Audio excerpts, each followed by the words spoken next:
Dah lama saya ikut isu Wee Ka Siong versus Chong Jemin. Hari itu, usul Jemin kepada Speaker Dewan Rakyat ditolak, membuktikan Ka Siong tak kelirukan Dewan dan memang benar KWSP rugi dalam penjualan MHB. Orang biasa pun boleh fahamlah. Jual murah, beli balik mahal tu memang rugi. Jual harga RM6, kemudian beli balik barang yang sama dengan RM11.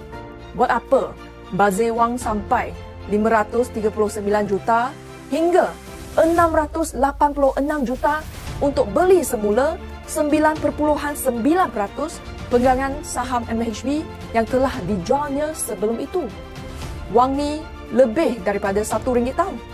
Jadi, bila Jemin nak bersara? Bukankah sebelum ni pernah janji?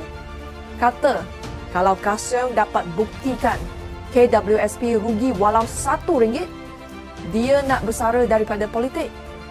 Sudahlah, janji manifesto tak ditunaikan. Janji pada diri sendiri dalam Dewan Rakyat pun dicapati juga ke? Jemin, nasihat saya, jangan main pusing-pusing nak jadikan auta sebagai fakta. Jangan marah kalau rakyat samakan Jemin sebagai anak ayam belum bertaji tetapi hendak berkokok, belum berilmu, sudah hendak menyombong. Don't think the rakyat are fools that you can fool around by twisting facts and figures. Kemarin, AJK Pusat Pemuda MCA, Chai Jae-yang, cabar Chong Jemin berdebat isu penjualan saham MHB oleh KWSP. Dengan dua lagi calon, kasih dia pilih. Jemin pula kata, dia nak berdebat dengan Wee Ka Siong.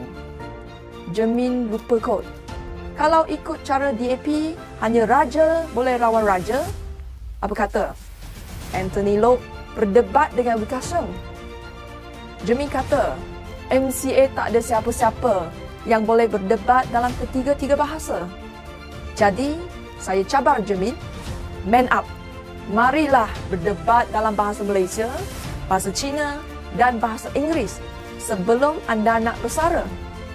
Kalau tak nak saya, ada lagi ramai calon yang bersedia seperti Chan Queen Chai Jae-yang, Neo Chu Siong, Yvonne Lau dan ramai lagi. Cepat pilih Zhang Gong Jemin. Pilih bah. Ini isu duit pencarum lebih 16 juta. Kerana saya tim rakyat.